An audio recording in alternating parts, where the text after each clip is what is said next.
Hey, my name is Joe Gray. I'm your instructor for this COM 101 online class. Here we have Penny. She'll be assisting us today. And actually, right here we have Sheldon. Alright, here we have Sheldon. So we have Sheldon and Penny today. Today we'll be covering nonverbal communication. Alright, you all get down. Penny, you can stay. Alright, today we'll be covering nonverbal communication, and Penny's gone too. Alright, so let's begin. Because we're covering nonverbal communication today, I thought it would be a lot easier if I video record myself rather than just recording on the audio, so you can, see my actions, see the nonverbal kinesics, facial expressions, bodily movements that I'll be performing or acting out for this PowerPoint. It would be a lot easier for you all, and probably be quite a bit more entertaining than just listening to my audio recordings. And this is my cup of coffee. Alright, so slide 2, nonverbal communication. Nonverbal communication, messages we send without verbalizing our thoughts or feelings. So this means any type of message you're trying to convey without actually saying that message. So this could be, actually I have a list here, body movements, so hand gestures, waving, okay sign, thumbs up, space would be the proximity, the distance between you and a group of people, or you and other people, or so everybody has their own personal bubble, and we'll be talking about that. Touch, how touch conveys.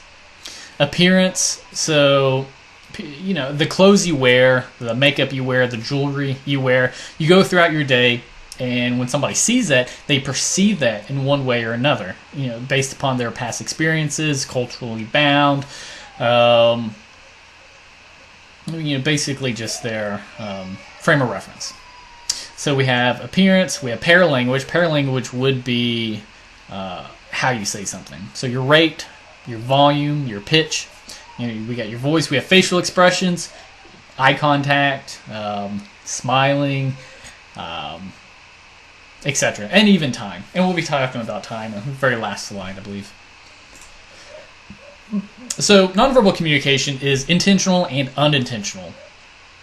Intentional would be you purposely waving, you purposely winking, maybe you're purposely smiling at something or frowning, whatever. But most of the case, it's unintentional. So you throw on some clothes and you're unintentionally sending out messages based upon the clothes you wear or the jewelry you wear. Your facial expressions. How many times throughout the day do you actually think about, this is the facial expression I'm going to use right now? No. You hear a joke, you automatically are going to laugh. You see a friend, maybe you automatically are going to smile. So maybe even you see somebody you don't like and you get this frown on. And a lot of times you're not going to be paying attention to that. Your heartbeat keeps beating. You blink. Both of these are muscles, your eyelids. You blink, you don't really pay attention to your blinking, you just automatically do it. And, nonverbal communication, that's basically the same concept. Alright, so nonverbal communication is ambiguous. It has multiple interpretations. And a lot of times that's based upon your culture, or your past experiences, your frame of reference. So I'm waving, it could mean hello. It really depends on what I'm decoding it as versus what I'm encoding it as versus what you're decoding it as. So I could maybe mean I'm waving, saying hello. You're decoding that, reading that, seeing that, perceiving that as I'm saying goodbye, or hey, I need your attention, or maybe hey, I need your help, whatever, etc., etc. All right. Slide 4. Nonverbal communication is culturally bound, which means meanings and functions of nonverbal communication are derived from our culture. And if you have your books, which you don't, and turn to page 17, I have a few examples here of culturally bound nonverbal communications, actions where the same actions means different things in different cultures. That's why nonverbal communication is culturally bound. All right, here, the OK sign. What is that? What does this represent? For the American culture, it means okay or good or whatever. This is obscene in Brazil. So apologies if any of my students are from Brazil. It means worthless in France. This might mean good in the United States, but if you go to France, this means worthless. And this means money in Japan. What else do we have here? All right, you raise your index finger. In the United States, this means 1. In Italy, this means 2, whereas your thumb means 1. So it's quite a bit different. Nodding your head. In the United States, we nod our head up and down for yes, back and forth for no. But in Bulgaria, Turkey, Iran, Bengal, a few other places, it's reverse. So this means yes, and this means no. So you have to be aware of that if you go to a different country, experience different cultures, and somebody asks you a question, you say yes, it's going to be quite confusing. Tipping your head back. United States, that might mean, hey, what's up? Or hello. In Greece, tipping your head back means no. No. In India, tipping your head back means yes. So again, it's different. It's bound by the culture that you're raised in or that you live in. So that is pretty interesting. Culture defines norms, defines nonverbal behavior, what's appropriate, required, and prohibited. And when I say culture, I mean microculture and macroculture. So we have macroculture in more of like a national form, and then we have microcultures as in one group of friends here, one group of friends here, maybe your family here, that would be a separate culture from your friends, maybe your friend's family, that's another culture. Each class you're in is a different culture. So I like to talk about, what's appropriate, required, and prohibited in my class compared to other classes. So whenever I'm in class, what's appropriate? Raising your hand or speaking without raising your hand. You don't have to raise your hand in my class. I like my class to be more conversational. I know a lot of classes you have to raise your hand before you ask a question or say something. What's required? Be attendance, of course, participation. What's prohibited? Drug use, alcohol, many things. So, cultures has its own set of behaviors to enact. Cultures have their own interpretations of the American flag. This is my second recording of this. I screwed up in the middle of it. So I don't actually know if I spoke about the American flag. For us, Americans, if you're American, if I ask you to define the American flag, you'll give me pretty similar answers if you're American. So a lot of you all would probably say democracy, freedom, power, wealth, etc., etc. And if you show, Greenland, Icelandians, I don't know if they're called Icelandians, Australians, Europeans, Middle Easterns, the United States flag, the American flag, they're going to have a definition that's completely different. It's because, we define this because we perceive this based upon our perception, based upon our culture that we're raised in. And if somebody shows you an Australian flag, obviously you're going to have a bit of a different definition for it, perception, viewpoint of the Australian flag than you do of the American flag, and vice versa. So again, it's culturally bound by the symbols, how you perceive them, how they're represented to you. All right, 5. This is a pretty short PowerPoint. It's actually, yeah. All right. Kinesics. And, nonverbal communication is my favorite chapter to read and to teach. I find nonverbal communication to be the most entertaining of all the communication aspects. So, nonverbal kinesics, the study of bodily movements. And we have 5 aspects of kinesics. We have emblems, illustrators, effect displays, regulators, and adapters. So, my nonverbal communication there. Here, first, we have emblems, body motions that take place of words. So, emblems would be your nonverbal actions that you perform without verbalizing anything. Example, I waved to you. What does that mean? It's a body motion, a nonverbal motion without me actually saying anything. So body motions that take place of words.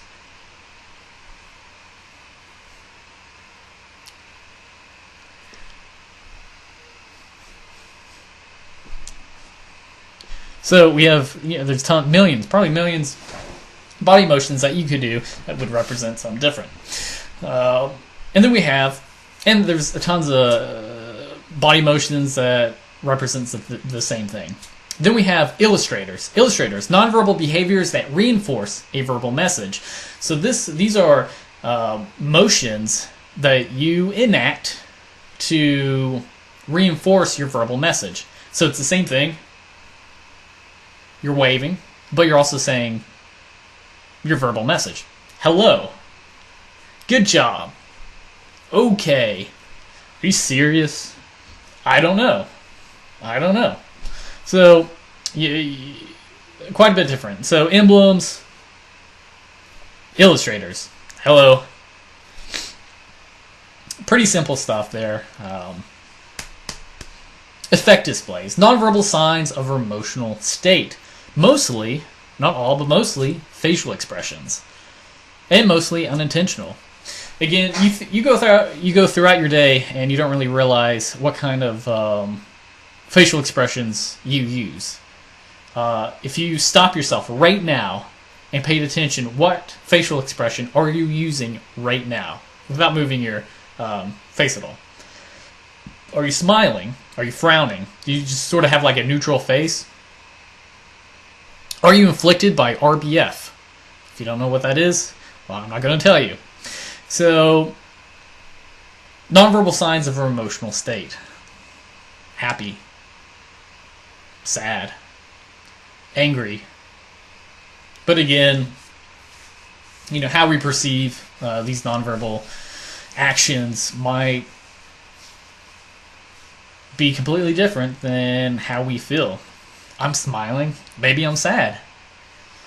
Maybe I'm really happy, but I want to seem like I'm angry. So, depends on the situation, the context, I suppose. Regulators. Nonverbal behaviors used to control, regulate communication between people. So, if we're having a conversation, what are some positive regulators? Eye contact, smiling, nodding your head. These are signs during conversations, especially in interviews with friends, to show them that you're listening, that you're in the moment, you're aware of their presence, and you're interested in what they're saying. Eye contact, nodding, yeah, oh yeah, Regulators. But you have to be aware of negative regulators as well. Yawning. Now, this is, again, based upon the perception of an individual. A lot of people, they see somebody yawn, especially in an interview, they might be viewed as tired, sleepy, maybe even bored of the interview. And again, it's based upon the individual and how they perceive that yawning. Me, if I see somebody yawning, there's tons of different reasons why somebody's yawning. Maybe they're not even getting enough oxygen, so their body's saying, hey, breathe in more air. I don't know why we yawn, but I try not to think of it as a negative impact. Watching your time. Keep looking at your watch. Or maybe there's a clock behind an interviewer, and you keep looking up and you keep looking up, and you just want this interview to end. Or maybe you're talking to somebody, you don't really want to talk to somebody, so you keep looking at your watch, thinking, "Man, how long am I going to sit here talking to this person?" So that could be viewed pretty negatively. Using your cell phone. Obviously, you should have your cell phones off during interviews, but say you're talking to a person. Say you're just talking to a friend and your cell phone goes off. What's appropriate? What's appropriate in that little microculture? What's appropriate, based upon, the norms? Is it okay to just go ahead and answer it? Hello? Yeah. Or do you say, "Hey, do you mind if I take this?" You wait for a response. Thank you. Hello? Make it short but sweet. You don't want to stay on your cell phone for too long. So, these are regulators, adapters, nonverbal behaviors individuals use to adjust to or cope with uncomfortable situations. And I love talking about adapters, especially when I have in-person classes, students, so we can talk one-on-one. What kind of adapters do they experience to cope with uncomfortable situations? So whenever you're nervous, whenever you're scared, what do you do? What do you physically do, like a nervous tick? What's a nervous tick of yours? So you biting a lip, chewing on a nail, maybe you're tapping your feet, rubbing your arms or your legs, deep breaths, fidgety hands. All these are adapters. These are mechanisms that try to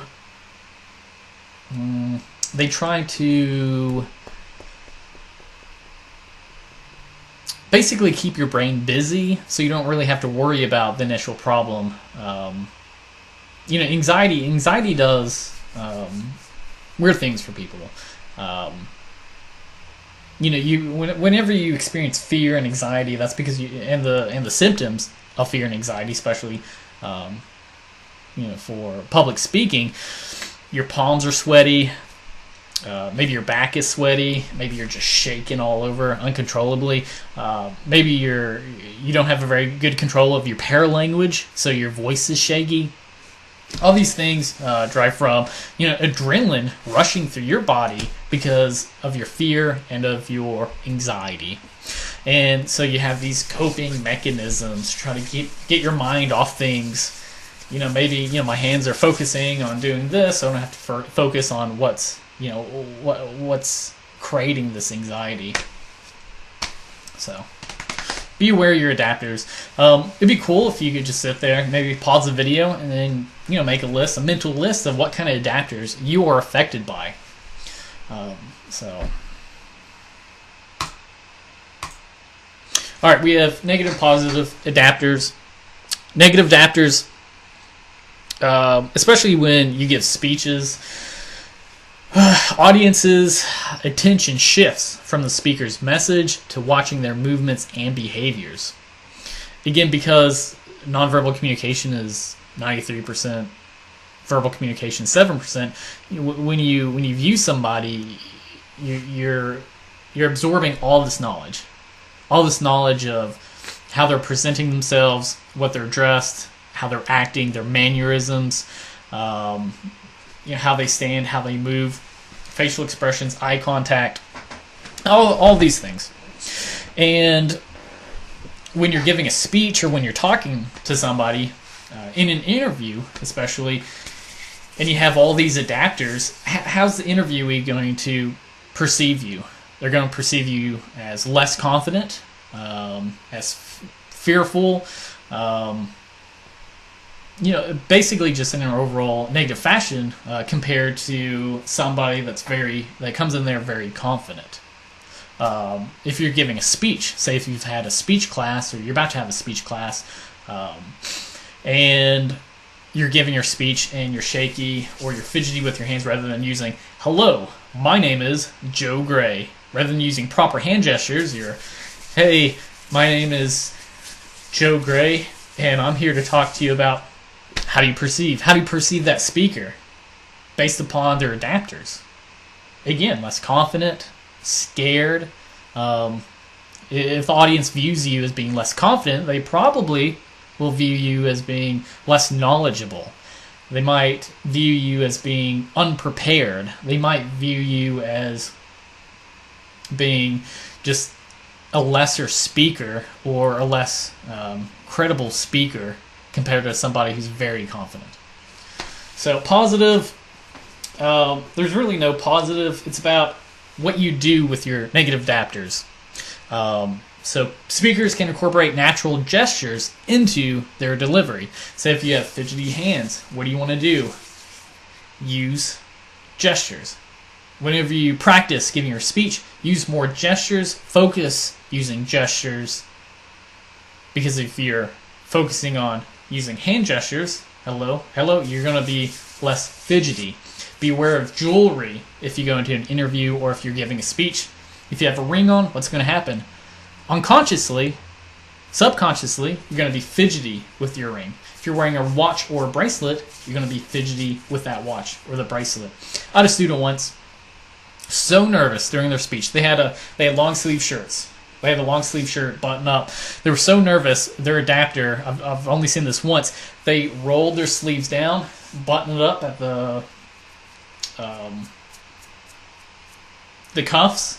Then they rolled their sleeves back up. Wait a second. Rolled their sleeves down, button up the cuffs. Then rolled their sleeves back up during the entire speech. They did this, and that was their adapter. It was pretty amazing, actually. Very consistent. So, you be aware of your adapters before you go into a high-stress situation. Talking to the cops, during interviews, during speeches, during presentations for your classes. Be aware of those adapters so you can adjust your adapters, adjust what you're doing, and try to make them seem a little less noticeable. And be aware, even if you're aware of an adapter, the audience might not even realize it. So if you're standing there and say you're wearing a dress and your knee, your leg is just, it keeps moving, jumping, your heel keeps jumping up and down from the ground. You're shaking your leg. You obviously would know you're doing that, but the audience might not even see it. Say if you're standing behind a podium, you might have a shaky leg, and the audience, they won't even know because, again, you're behind a podium. So, one, be aware of your adapters, your bodily movements, but two, be aware of the environment. So, a few of those. Touch conveys a wide range of emotion. Caress can mean tenderness. Hand on the shoulder can mean concern. Hug can mean joy. Slap or punch could mean anger. Kiss could mean passion or love. But again, it's all ambiguous, so it has multiple meanings. A hand on the shoulder, it could mean, I put a hand on the shoulder. Hey, I care for you. Are you okay? But you have to be aware. I worked at a troubled teens facility, and you never put your hand on somebody's shoulder. Why? Because maybe they experienced some sort of sexual harassment growing up, and you're encoding that. Hey, you put your hand on somebody's shoulder. Hey, are you okay? They're decoding it as you're making a move on them from their past experiences. So you always have to be aware of what you're doing. I had a friend once just got a surgery, and I was it was a few days a few days past, and I took him to, I think it was Walmart. It was fine. Obviously, visibly, you couldn't tell that they just had surgery, but I had one of their friends ran up, hug him. What do you think happened? They obviously was in very, very bad pain. They had to sit down, and that that touch, that hug can mean, hey, it's good to see you. How are you? But for the other person, what did it represent? It represent pain. It represent them hurting that other person. So no telling what went through that person's mind when they first saw them opening up their hands to come in for a hug. Probably fear, worried that they're going to get hurt. So you always have to be aware of touch, even though you're trying to encode that touch as something very appropriate. Depending on anyone and their past experiences and how they perceive that, how they decode it, it could mean entirely two different things. So people respond to physical affection differently. Our socialization and the context of the situation are variables to determine our response. All right. Perfect. So say you're at the mall and a complete stranger comes up and says, hey, can I hug you? What are you going to do? You're going to be a little bit creeped out, say, no, and you're going to take a step back. You're at the mall and a friend comes up, say, hey, I want to hug you. You hug your friend. It's perfectly normal. So that hug means two entirely different things depending on that context of the situation. Who that individual is, what they're doing, even where you're at. I have written down here, hug from a friend or a creeper. So, you have to be aware of that context of the situation. Paralanguage. So, nonverbal communication is 7% verbal. Nonverbal communication is 93%. And a lot of you got this wrong on your quiz, and I know it wasn't on the PowerPoint, but it was in the audio recordings. So I threw that in as a test to see, who actually listened to the audio recording, and you're going to get that here and there from a few of the quizzes. But I actually Googled it, and according to Dr. Albert they listed nonverbal communication in two categories: vocal and nonverbal elements. Well, the thing is, vocal would be considered nonverbal. Verbal solely means, the words and their connotative and denotative meanings. Whereas vocal delivery would be how you're saying something. So even though it is vocal, the nonverbalness would be the pitch, the tone, the volume, the rate, the quality, the richness. So, pitch, tone, volume, loudness, rate, how fast you talk. And your speed, your rate, will differentiate based upon the context of different situations. Say you're nervous and you have, your adrenaline's rushing and that anxiety is skyrocketing. What might happen? Maybe your speed increases. I have a twin sister, and not identical, of course. But whenever she is nervous, she speaks so much faster than when she's not nervous. So that anxiety, that adrenaline is going through her system, and she's talking a million words a second. It's crazy. Fillers. I have a huge problem with fillers, and I know a lot of you probably have a lot of problems with fillers. Sounds we use to fill in gaps between words. This creates negative perceptions. There was one. So, like, I have a huge problem with fillers. I go, a lot. And that's just me trying to think. But here's the thing. You're going to be perceived far more confident, credible, if you don't use any fillers. It's always best to have silence rather than using fillers. So, there's one again. So if I'm saying a sentence, I just have a pause and I move on and I go for the next word. It's not a big deal. But say if I have a few gaps, that means You get what I'm saying here? It's quite a bit different. That perception, how you perceive that, those sentences. So always, silent. Especially for those that are studying nonverbal communication or verbal communication, silence is a very strong, powerful tool for an individual. You're giving a speech. Especially if you're interviewing, it's okay to pause. If somebody if the interviewee asks you, wait a minute, I've been calling him an interviewee. If the interviewer is asking you a question, you are the interviewee. What do? It's okay to pause, take a deep breath, and think of the answer. What you don't want to do is, as soon as they ask you a question, go, well,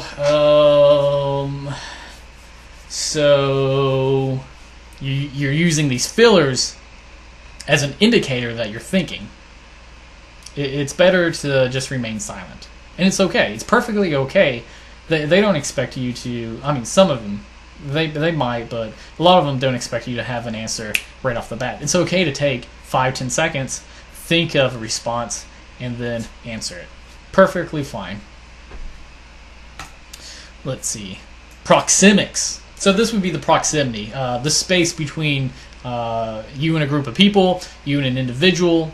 So proxemics, study of physical space relating to communication. We have personal space, area that exists between ourselves and others. And again, that personal space will be different based upon the context of the situation, the individuals involved, and just basically the overall cultural presence of, what's expected, what's appropriate, and what's prohibited. First, we have intimate distance, highly personal, touching within 18 inches. Who do you have personal distance with? Friends, family, significant other, maybe best friends. Then we have personal distance, appropriate for interpersonal interactions. So interpersonal communication is communication between two or more people. Then we have intra-communication, that's communication within yourselves. So when I say personal distance appropriate for interpersonal communication, that you see a friend in the hallway or at the ball or wherever, and you have a conversation with them. You're standing, facing each other. Maybe you're standing to the side and you're talking to one another.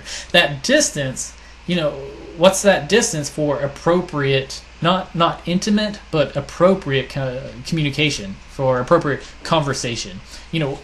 Each individual has a bubble, a personal bubble. What's your personal bubble? If you have a family member or a friend with you, have them stand there without moving, without stepping back or without stepping forward. Slowly walk up to them while having a conversation.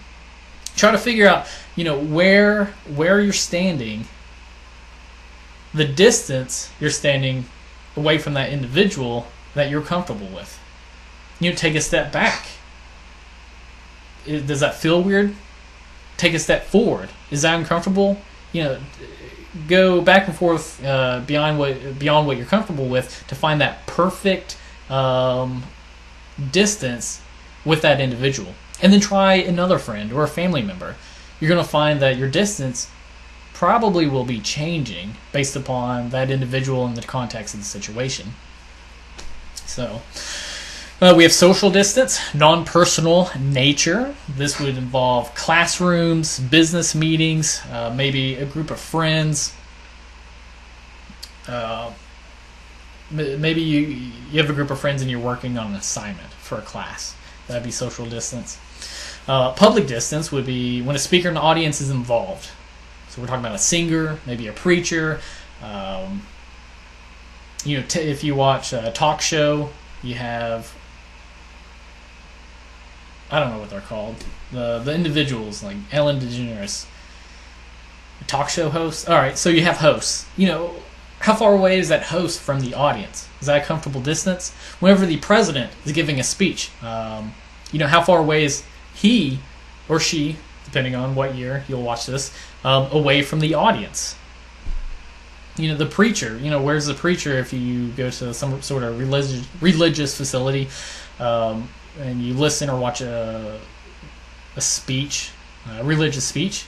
How far away is the preacher or the religious leader away from the congregation? So that would be public distance. And I feel like we're running through this very quickly. Territory. Space we stake as our own. And this is easy. If there's a spot in the living room where you always sit and you don't sit anywhere else, and your family members, your parents, guardians, siblings, cousins, whatever, your friends, they know that spot is yours. That's your territory that you take. If you went to high school and you sit at the same table every day, you probably know that you have a specific seat that you always sit. Even though there's no assigned seats, you always sit there at lunch, especially when you went to education, went to high school. Or you go into a classroom, and I've seen this before. You go into a classroom and there's no assigned seats, so students can sit anywhere. My classes, we never have assigned seats, so the students come in and they sit from day 1. Day 2, they sit in the same spot. Day 3, they sit in the same spot. Why? It's because they're comfortable with that seat. They're familiar with the area and that seat, so they stake that territory. That's their territory. If someone comes in, someone's new, and they sit at that territory, what happens? The student gets extremely angry. Why? I don't know why. There's no assigned seats, even though they personally sort of stake that territory as their own. They have no right to that territory, if you get what I'm saying. So I've seen a lot of people get mad whenever somebody takes up their territory, even though they have no official right to that spot. It doesn't really make any sense. I've never really had a specific spot. I've had specific seating spots whenever I went to class, but if somebody sat in my spot, it wasn't a big deal. It's not my assigned seat. So if I go back home, visit family, we sit wherever. My mom has a specific spot, and you can sit there, and whenever she comes in, you have to get up. So that's sort of the rule. If you don't get up, she doesn't get angry. It's just one of those things. It's weird. All right, I'll say that. Territory is weird. Then we have time, chronomics. So we perceive time differently based upon our culture or the time era that we're raised in or born in. How we use time in social settings. So monochromic time system measures time in small increments, measure time by what needs to be done one at a time. So we perceive time in short increments. How we perceive time. If I ask you to list your schedule throughout the day, what do? Or if I ask you to tell me about specifically your schedule, you're going to say you wake up, you look at your clock, you have 1 hour before you can get to class, or you have 1 hour before you get to work. What do? You think, okay, if I can have 10 minutes to use the facilities, 15 minutes to shower, 15 minutes to get dressed, get ready, make coffee, and then I have 15 minutes to drive to school or to work. That's how we perceive time. Then you get to work. How do you perceive time? You think, all right, I have 3 or 4 hours, 4 or 5 hours before lunchtime. You go to lunch. All right, I have 30 minutes or I have an hour for lunch. So then you break it down even further. With this lunch, I have 5 minutes to get to my car. I have 10 minutes to drive someplace. I have this many minutes to eat or run any errands I need to. I have this many minutes to drive back. And then I have this many minutes, I have 5 minutes to get back to clock in and to be seated. So that's how we perceive time. Then we perceive time, we have 4 or 5 hours left of work. And when that's over, how do you perceive time? You have 30 minutes to get, you have 15, 30 minutes to get home. And then you have this many hours until you got to shower and get ready for bed. Excuse me. So we perceive time quite a bit differently than maybe 100, 200 years ago. Say, 300 years ago, how do farmers perceive time? Maybe by seasons. All right, so rather than day-to-day, minute-to-minute increments that we perceive time, maybe farmers from 300 years ago, they perceive time as, seasons. We have this month to do this. We have this month to do this. Or maybe, all right, here's the summer, we got to get this done in the summer. We have this spring, we got to get this done in spring. Winter, maybe they don't even think about, the time during the winter. Farmers can't really do much during the winter. So then when spring hits, they think, all right, I have this much time to plant. Summer hits, I have this much time to de-weed and water, whatever, farm. Fall hits, I have this much time to grab my crops and store them. Then it's winter. You just wait around. So the time intervals are greatly enhanced. They've grown. They've lengthened. Just from minutes to seasons, to maybe months, to even weeks at a time. So you'll meet cultures that perceive time differently than you. All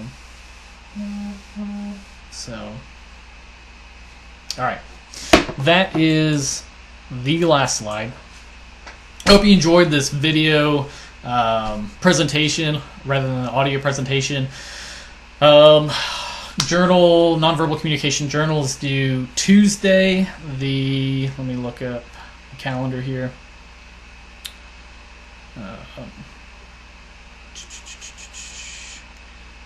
Tuesday the 27th is when this Nonverbal Communication Journal is due.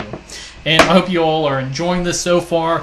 I hope you all are enjoying the quizzes, the journals, the audio, and the video. And I know quite a few of you are not turning in your assignments in time. Again, it's still gonna be open, so try to get those in as soon as possible. If you have any questions, feel free to email me. I try to answer on a timely basis. I hope you have a great day.